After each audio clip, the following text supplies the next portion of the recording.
നമസ്കാരം. ഇത്രയൊക്കെ നാശനഷ്ടങ്ങളും ചോരപ്പുഴകളുമൊക്കെ ഒഴുകിയിട്ടും ഒരു സമാധാനം, യഥാർത്ഥ സമാധാനം എന്നത് എപ്പോഴും എത്രയോ ഒരു അകലെയാണ്, അല്ലെങ്കിൽ ഇപ്പോഴും ഒരു അകലെയാണ് എന്നൊരു തോന്നലുണ്ട്.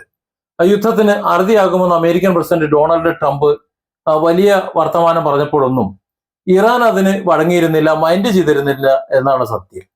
ഓരോ വെടിനിർത്തൽ പ്രഖ്യാപനങ്ങൾക്ക് പിന്നിലും അതിർത്തികൾ വളരെ ഭയത്തോടും അശാന്തിയോടുമാണ് കഴിഞ്ഞുകൂടിയിരുന്നത്. ഒടുവിൽ കേവലം ഒരൊറ്റ തവണ മാത്രമാണ് ഇറാൻ ചർച്ചകളോട് അനുകൂലമായിട്ട് പ്രതികരിച്ചതും അതിന്റെ ഫലമായാണ് ഒടുവിൽ കഷ്ടിച്ച് 60 ദിവസത്തെ ഒരു താൽക്കാലിക സമാധാന കരാറിലേക്ക് കാര്യങ്ങൾ എത്തിച്ചേർന്നതും. പക്ഷെ മാസങ്ങൾ നീണ്ട ഈ ക്രൂരമായ പോരാട്ടത്തിനൊടുവിൽ ട്രംപിന് നേരെ മനസാക്ഷിയുള്ളവർ ചോദിക്കുന്ന ചില ചോദ്യങ്ങളുണ്ട്. ലക്ഷ്യങ്ങൾ നേടാതെ പിന്മാറില്ല എന്ന അഹങ്കാരത്തോടെ ആവർത്തിച്ച ആ വൻശക്തി ഇത്ര പെട്ടെന്ന് യുദ്ധക്കളം വിട്ടോടിയത് എന്തുകൊണ്ടാണ്? ഇത്രയും അധികം മനുഷ്യരെ കൊന്നൊടുക്കിയ ഈ സൈനിക നീക്കം കൊണ്ട് അമേരിക്കയ്ക്ക് എന്ത് നേട്ടമാണ് ഉണ്ടായത്? ഇസ്രായേലിനൊപ്പം ചേർന്ന് ആ പാവം ജനതയുടെ മേല് ബോംബുകൾ വർഷിച്ചപ്പോൾ ട്രംപ് കണ്ട സ്വപ്നങ്ങൾ എത്രത്തോളം യാഥാർത്ഥ്യമായിട്ടുണ്ട്? തോൽവി സമ്മതിക്കാൻ മടിക്കുമ്പോഴും നാണം കെട്ട ഈ പിന്മാറ്റത്തിന് ട്രംപിനെ പ്രേരിപ്പിച്ച ഘടകം എന്താണ്? യഥാർത്ഥത്തിൽ സ്വന്തം നാട്ടിലെ ജനങ്ങളുടെ പോലും പിന്തുണയില്ലാതെയാണ് ഇസ്രായേലിന്റെ യുദ്ധക്കൊതിക്ക് കൂട്ടുപിടിച്ച് ട്രംപ് ഇത്തരത്തിലൊരു മഹാവിപത്തിലേക്ക് ചാടി വീണത് എന്നതാണ് സത്യം.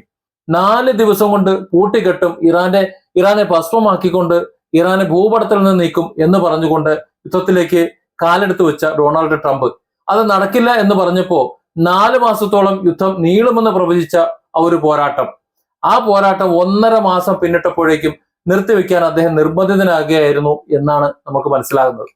തുടർന്ന് ഒരു 1.5 മാസത്തെ നയതന്ത്ര നാടകങ്ങൾക്കൊടുവിൽ ഇറാന്റെ കടുത്ത നിബന്ധനകൾക്ക് മുന്നിൽ പൂർണ്ണമായി കീഴടങ്ങി ട്രംപിന് ആ കരാറിൽ ഒപ്പിടേണ്ടി വന്നു എന്നതാണ് സത്യം. അല്ലാതെ ട്രംപ് ഒരു ചുക്കും ഇതിൽ ചെയ്തിട്ടില്ല എന്നുള്ളതാണ് വസ്തുത. ഈ യുദ്ധത്തിന്റെ ബാക്കി പത്രം പരിശോധിച്ചാൽ തങ്ങളെ തകർക്കാൻ വന്ന ആ പ്രതിസന്ധികളെ പോലും അതിജീവിച്ച് കരുത്താർജിച്ച ഒരു ഇറാനെയാണ് കാണാൻ കഴിയുക. 4 മാസം മുമ്പ് എന്തായിരുന്നു ഇറാൻ? അതിന്റെ എത്രയോ കരുത്തിലാണ് ഇന്ന് ഇറാനെ കാണാൻ കഴിയുക. അതുകൊണ്ടാണ് ട്രംപിന് ഇറാന്റെ സമ്പത്ത് വിട്ടുകൊടുക്കേണ്ടി വരുന്നത്. ഇറാന്റെ സകല കാര്യങ്ങൾ, ഇറാൻ പറഞ്ഞിട്ടുള്ള സകലതും അംഗീകരിച്ചുകൊണ്ട് കരാറിൽ ഒപ്പുവെക്കേണ്ടി വരുന്നത്. ആക്രമണം തുടങ്ങിയ ആദ്യ ഘട്ടത്തിൽ ട്രംപ് എവിടെയായിരുന്നോ ആ പഴയ പരാജയത്തിൽ തന്നെയാണ് ഇപ്പോഴും നിൽക്കുന്നത്. വൻ സൈന്യവുമായി അങ്ങോട്ട് ചെന്ന് തുടങ്ങിയ ആ യുദ്ധത്തിൽ നിന്ന് എങ്ങനെയെങ്കിലും ജീവനം കൊണ്ട് രക്ഷപ്പെട്ടു പോരുകയായിരുന്നു അമേരിക്ക എന്ന് പറയുന്നതാണ് കൂടുതൽ ശരി. സ്വന്തം ജനതയുടെ കടുത്ത പ്രതിഷേധം കൊണ്ട് തൽക്കാലം തലയൂരാൻ കഴിഞ്ഞതിൽ ട്രംപ് നല്ലോണം ആശ്വസിക്കുന്നുണ്ടാവും. ഇറാന് മുന്നിൽ വളരെ ദയനീയമായി തോറ്റു കൊടുക്കേണ്ടി വന്നതിന്റെ പേരില് വലിയ ആഭ്യന്തര വിമർശനങ്ങൾ ഇനിയാണ് അദ്ദേഹത്തിന് നേരിടേണ്ടി വരുന്നത്. അദ്ദേഹത്തിന്റെ ജനത അദ്ദേഹത്തോട് ചോദിക്കും, നിങ്ങൾ എന്ത് നേടി? നേരത്തെ ചോദിച്ച ചോദ്യങ്ങൾ ആ അമേരിക്കൻ ജനത ട്രംപിനോട് ചോദിക്കാൻ പോവാണ്. എന്താണ് അമേരിക്ക നേടിയത്? എന്താണ് ട്രംപ് നേടിയത്? ഈ ലോകത്തിന് അമേരിക്കൻ ജനത അല്ലെങ്കിൽ ട്രംപ് എന്താണ് സംഭാവന ചെയ്തത് എന്ന്, എങ്ങനെയാണ് ഈ യുദ്ധാനന്തരം അമേരിക്കയെ ഈ ലോകം കാണുന്നത് എന്ന്. ഇറാൻ ആണവായുധ നിർമ്മാണത്തിലേക്ക് കടക്കുകയാണ് എന്ന് ഇസ്രായേൽ പ്രധാനമന്ത്രി ബെഞ്ചമിൻ നെതന്യാഹുവിന്റെ പച്ച നുണയെ വിശ്വസിച്ചിട്ടാണ് മുമ്പുണ്ടായിരുന്ന എല്ലാ സമാധാന ശ്രമങ്ങളെയും ചവിട്ടിമതിച്ചുകൊണ്ട് ഫെബ്രുവരി 28-ന് അമേരിക്കയും ഇസ്രായേലും ചേർന്നിട്ട് ആ രാജ്യത്തെ ആക്രമിക്കാൻ തുടങ്ങിയത്. ആണവായുധ ഭീഷണി ഒരു പുകമറ മാത്രമായിരുന്നു, അതിനകത്ത് ഒരു ചുക്കുമില്ലായിരുന്നു എന്ന് പിന്നീട് മനസ്സിലായി. പക്ഷെ ഇറാന്റെ ഭരണകൂടത്തെ തകർക്കുക എന്നതും അവിടുത്തെ എണ്ണയും പ്രകൃതിവാതകങ്ങളും ഒക്കെ കൊള്ളയടിക്കുക എന്നതുമായിരുന്നു ട്രംപിന്റെ യഥാർത്ഥ ലക്ഷ്യം. എന്നാൽ വിധി ട്രംപിന്റെ ആഗ്രഹപ്രകാരമല്ല കാര്യങ്ങൾ എത്തിച്ചത്. ആയുധബലത്തിലും സൈനിക ശേഷിയിലുമൊക്കെ ലോകത്തെ ഏറ്റവും വലിയ ശക്തിയായിട്ടുള്ള തങ്ങൾക്ക് താരതമ്യേന ദുർബലരായ ഇറാനെ വളരെ എളുപ്പത്തിൽ ചവിട്ടി അരയ്ക്കാമെന്നാണ് അമേരിക്കയും ഇസ്രായേലും ഒക്കെ അഹങ്കാരം കൊണ്ട്, അല്ലെങ്കിൽ അഹങ്കരിച്ചുകൊണ്ട് കരുതിയത്. ഇറാന്റെ പരമോന്നത നേതാവിനെ വകവരുത്തിയാൽ അവരുടെ ആത്മവീര്യം തകർത്ത് വളരെ പെട്ടെന്ന് തന്നെ വിജയം നേടാമെന്ന് അവർ മോഹിച്ചതും അതുകൊണ്ട് തന്നെയാണ്. പക്ഷേ ആ പരമോന്നത നേതാവ് ആയത്തുള്ള അലി ഖമൈനിയുടെ വിയോഗം ഇറാന്റെ തളർച്ചയ്ക്കല്ല, മറിച്ച് അവരുടെ ഒത്തൊരുമയ്ക്കും പ്രതിരോധത്തിനുമാണ് കാരണമായത്. അത് ഈ ലോകത്ത് ഒരു വലിയ ഉണർവ്, അതായത് ഇറാൻ എന്താണ് എന്ന് കാണിച്ചു കൊടുക്കാനാണ് അവർക്ക് കാരണമായത്. അതിനൊരു സാഹചര്യം ഒരുക്കാണ് യഥാർത്ഥത്തിൽ ചെയ്തത് എന്ന് പിന്നീടാണ് അമേരിക്കയ്ക്ക് മനസ്സിലായത്. ഈ വലിയ ആഘാതത്തെ പോലും രാജ്യസ്നേഹം കൊണ്ട് മറികടന്ന് ഇറാൻ പുറത്തെടുത്തിട്ടുള്ള തന്ത്രപരമായിട്ടുള്ള നീക്കങ്ങൾ യുദ്ധത്തിന്റെ ഗതിയെ തന്നെ അപ്പാടെ മാറ്റിമറിച്ചത് പിന്നീട് ലോകം കണ്ടതാ. യുദ്ധത്തിന് തുടക്കം കുറിച്ചത് അമേരിക്കയും ഇസ്രായേലും ആണ്. നിങ്ങളാണ് യുദ്ധം തുടങ്ങി വെച്ചത്. പക്ഷെ അത് എങ്ങനെയാണ് അവസാനിപ്പിക്കുന്നത് എന്ന് ഞങ്ങൾ തീരുമാനിക്കുമെന്ന് തുടക്കത്തിലെ, അതായത് ഇറാൻ തന്നെയാണ് തീരുമാനിക്കുക എന്ന്, ഇറാന്റെ നിബന്ധനകൾക്ക് വിധേയമായിട്ടായിരിക്കും ഈ യുദ്ധം അവസാനിക്കാമെന്ന് ഇറാൻ തുടക്കത്തിലെ വെല്ലുവിളിച്ചിരുന്നു. എന്നാൽ അതിനുശേഷമുള്ള സംഭവങ്ങൾ അത് അക്ഷരം പ്രതി ശരിവെക്കുന്നതാണ്. ഇപ്പോ ഈ കരാറ് എഴുതി രണ്ട് രാജ്യങ്ങളും തമ്മിൽ ഒപ്പുവെക്കുമ്പോഴും ആ ഇറാന്റെ അതേ നിലപാട് തന്നെയാണ് ഒപ്പുവെക്കപ്പെടുന്നത്. ഇറാന് നേരെ ഉണ്ടായ ആക്രമണങ്ങൾക്ക് മറുപടിയായിട്ട് ഇറാൻ അമേരിക്കയെ നേരിട്ട് എതിർക്കുന്നതിന് പകരം ഗൾഫ് മേഖലയിലെ അമേരിക്കൻ സൈനിക താവളങ്ങളെയാണ് കൃത്യമായിട്ട് ലക്ഷ്യം വെച്ച് തകർക്കാൻ തുടങ്ങിയത്, ഒരു അറ്റത്തുനിന്നേ തകർക്കാൻ തുടങ്ങിയത്. അതിലുപരി ലോകത്തെ ആകെ സാമ്പത്തികമായി ഒലച്ചുകൊണ്ട് ഹോർമൂസ് കടലിടുക്ക് അങ്ങോട്ട് അടച്ചു പൂട്ടാനും അവരൊരു ധീരമായിട്ടുള്ള ഒരു തീരുമാനമെടുത്തു.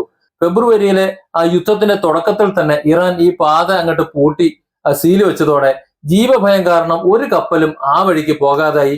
ഇത് ആഗോള തലത്തില് വലിയ ഒരു ഞെട്ടലുണ്ടാക്കി. അമേരിക്കയിലും യൂറോപ്പിലും ഏഷ്യൻ രാജ്യങ്ങളിലുമൊക്കെ ഇന്ധന വില കുത്തനെ അങ്ങോട്ട് കൂടി. അത് ജനങ്ങളുടെ ജീവിതം ദുസ്സഹമാക്കിയെന്ന് മാത്രമല്ല, അമിതമായിട്ടുള്ള വിലക്കയറ്റം അതിന് കാരണമാകുകയും ചെയ്തു. മാത്രമല്ല, അമേരിക്കയെ പച്ചയ്ക്ക് വെറുക്കുന്ന ഒരു ലോകക്രമം ഉണ്ടാവുകയും ചെയ്തു. ചരക്ക് നീക്കം പൂർണ്ണമായിട്ട് തടസ്സപ്പെട്ടതോടെ ട്രംപിന് എല്ലാം കൈവിട്ടുപോയി, കാര്യങ്ങളെല്ലാം കൈവിട്ടുപോയി. അമേരിക്കയിലും വലിയ ഒരു പ്രതിസന്ധി ഇതിനെ തുടർന്ന് ഉടലെടുത്തു. ഇസ്രായേൽ പക്ഷക്കാരായിട്ടുള്ള ചില കടുംപിടുത്തക്കാർ ഒഴികെ ഭൂരിഭാഗം അമേരിക്കൻ ജനതയും ട്രംപിനെതിരെ പരസ്യമായിട്ട് രംഗത്തിറങ്ങുന്നതും കണ്ടു. പിന്നീട് ജനപ്രീതി അളക്കുന്ന സർവേകളിൽ പോലും വളരെ കഷ്ടിച്ചാണ് ട്രംപ് അങ്ങോട്ട് അക്കരെ ചാടി നാണക്കേടിൽ നിന്ന് രക്ഷപ്പെട്ടത്. ഈ സാഹചര്യം തുടർന്നാൽ ഇനി വരാനിരിക്കുന്ന ഇടക്കാല തെരഞ്ഞെടുപ്പ്, ഈ ഇടക്കാല തെരഞ്ഞെടുപ്പിൽ അമേരിക്കൻ റിപ്പബ്ലിക്കൻ പാർട്ടി തവിട് പൊടിയായി താൻ രാഷ്ട്രീയത്തിൽ നിന്ന് നിഷ്പ്രഭനാകും എന്ന് ഭയന്നിട്ടാണ് യുദ്ധം അവസാനിപ്പിച്ച് എങ്ങനെയെങ്കിലും തടിയുരാൻ വേണ്ടി ട്രംപ് ഇപ്പോൾ ശ്രമിച്ചുകൊണ്ടിരിക്കുന്നതും ഈ ഒപ്പുവെക്കാൻ തയ്യാറായതും.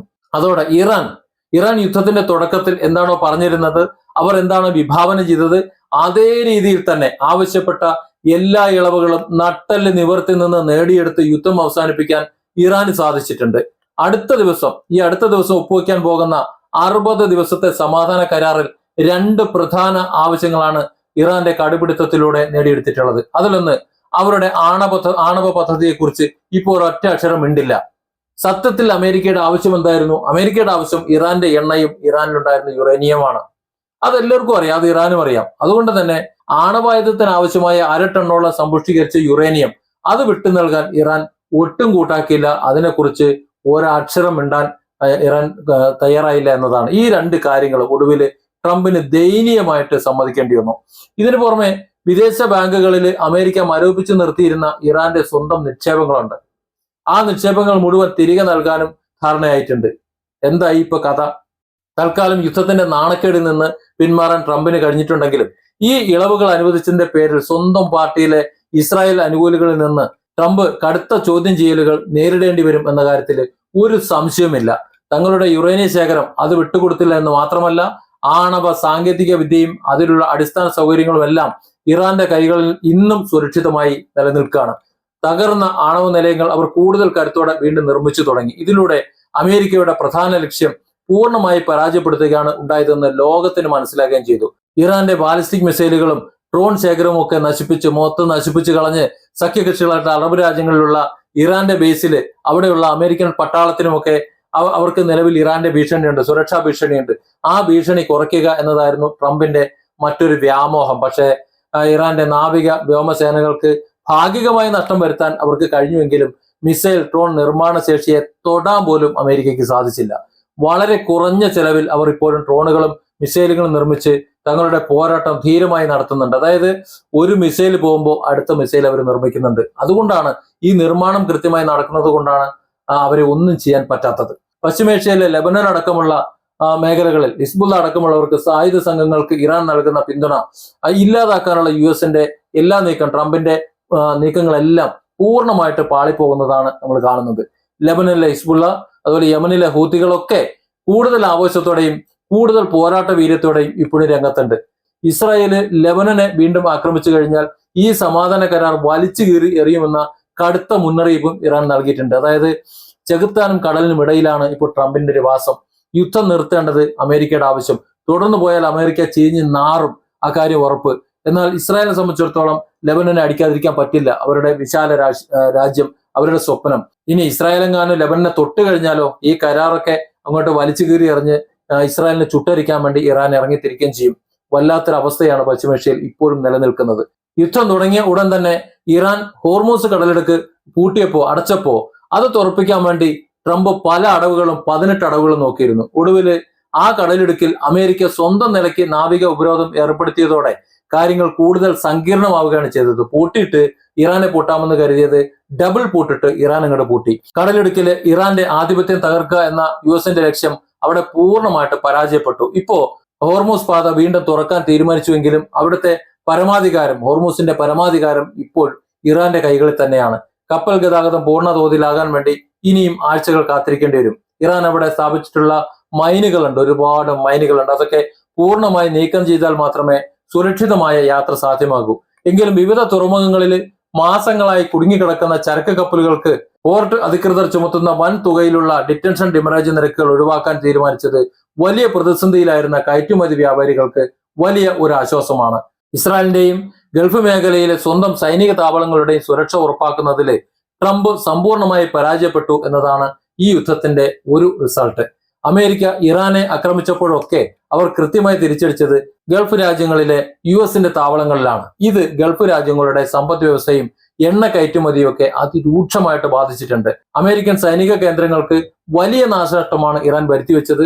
ഇതിനെല്ലാം പുറമെ നിലവിലെ സമാധാന കരാറിനെ സഖ്യകക്ഷിയായിട്ടുള്ള ഇറാൻ ശക്തമായി എതിർക്കുന്നു എന്നതും ട്രംപിന് ഇപ്പോൾ വലിയൊരു തലവേദനയാണ്.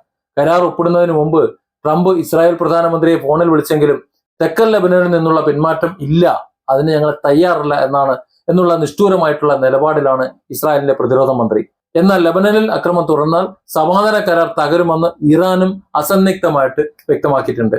6 മാസത്തെ ഇടവേളയിൽ 2 തവണയാണ് ഇറാനെതിരെ അമേരിക്കയും ഇസ്രായേലും ചേർന്ന് കനത്ത വ്യോമാക്രമണം നടത്തിയത്. 2025 ജൂണിൽ നടന്ന ആദ്യത്തെ ആക്രമണത്തിൽ ഇറാന്റെ ആണവ നിലയങ്ങൾ തകർക്കപ്പെട്ടിരുന്നു. അതുകൊണ്ട് തന്നെ ഇനിയൊരു ആക്രമണത്തെ പ്രതിരോധിക്കാൻ ഇറാന് കഴിയില്ല എന്നാണ് ലോകം കരുതിയത്. എന്നാൽ ശത്രുക്കളെ ഞെട്ടിക്കുന്ന കൃത്യമായ കണക്കുകൂട്ടലുകൾ ഇറാൻ ഉണ്ടായിരുന്നു. ജൂണിലെ യുദ്ധത്തിന് ശേഷം മറ്റൊരു ആക്രമണം കൂടി അവർ മുൻകൂട്ടി പ്രതീക്ഷിച്ചിരുന്നു എന്ന് മാത്രമല്ല, അതിന്റെ ആഘാതം മുൻകൂട്ടി കണ്ട് ശക്തമായ പ്രതിരോധം തീർത്തുകൊണ്ടാണ് ഇത്ര ആവേശത്തോടെ തിരിച്ചടിക്കാനും വൻ ശക്തികൾക്ക് മുന്നിൽ തോൽക്കാതെ പിടിച്ചു നിൽക്കാനും ഇറാന് കഴിഞ്ഞത്.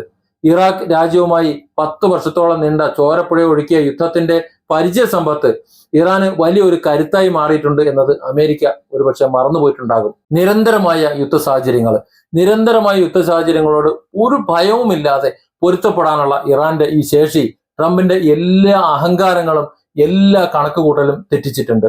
ആദ്യത്തെ യുദ്ധത്തിൽ നിന്ന് ഉൾക്കൊണ്ട വലിയ സൈനിക പാഠങ്ങളാണ് രണ്ടാമത്തെ ആക്രമണത്തെ അതിജീവിക്കാൻ ഇറാന് കരുത്തു പകർന്നത് എന്ന് വലിയ പ്രതിരോധ വിദഗ്ധരും ഇപ്പോൾ സമ്മതിക്കുന്നുണ്ട്. അയത്തുള്ള അലി ഖമൈനി അടക്കമുള്ള ഉന്നത നേതാക്കൾ വധിക്കപ്പെട്ടാൽ പോലും എങ്ങനെ രാജ്യം മുന്നോട്ട് കൊണ്ടുപോകണമെന്ന കൃത്യമായ ഒരു പരിവർത്തന പദ്ധതി അവർ മുൻകൂട്ടി തയ്യാറാക്കിയിരുന്നു. റവല്യൂഷൻ ഗാർഡിന് പൂർണ്ണ അധികാരം നൽകുന്ന ഒരു കടുത്ത ഭരണക്രമവും അവർ അവിടെ നടപ്പിലാക്കിയിരുന്നത് നിലവിൽ വന്നത് ഇതിന്റെ ഭാഗമായി തന്നെയാണ്. ഇറാനിൽ ഭരണമാറ്റം ഉണ്ടാകാൻ കഴിഞ്ഞെന്ന് ട്രംപിന് വേണമെങ്കിൽ സ്വയം അഹങ്കരിക്കാം. പക്ഷേ അത് US ഉണ്ടാക്കിയതല്ല, മറിച്ച് ഇറാൻ സ്വന്തം സുരക്ഷയ്ക്കായി ഇറാൻ തന്നെ രൂപീകരിച്ചതാണ്. കടുത്ത സാമ്പത്തിക പ്രതിസന്ധിയിലും വിലക്കയറ്റത്തിലുമൊക്കെ വലഞ്ഞിരുന്ന ഇറാൻ ജനതയെ ഈ ക്രൂരമായ യുദ്ധകാലം അവരുടെ ഭരണകൂടത്തോട് കൂടുതൽ അടുപ്പിച്ചു എന്നതാണ് യാഥാർത്ഥ്യം. ചുരുക്കം പറഞ്ഞാൽ അമേരിക്ക മറ്റു രാജ്യങ്ങളോട് മുട്ടുന്നത് പോലെ, വെനിസ്വലയോട് മുട്ടിയതുപോലെ, അതുപോലെ മറ്റ് ലോകരാജ്യങ്ങളിൽ പല സാധുക്കളോട് മുട്ടിയതുപോലെ ഏറ്റുമുട്ടി നാണം കെട്ട് വാലും ചുരുട്ടി ഓടുന്ന ദൃശ്യങ്ങളാണ് ഏതാനും ദിവസങ്ങളായി നമ്മൾ കണ്ടുകൊണ്ടിരിക്കുന്നത്. Different angles. Don't forget to subscribe and support this channel.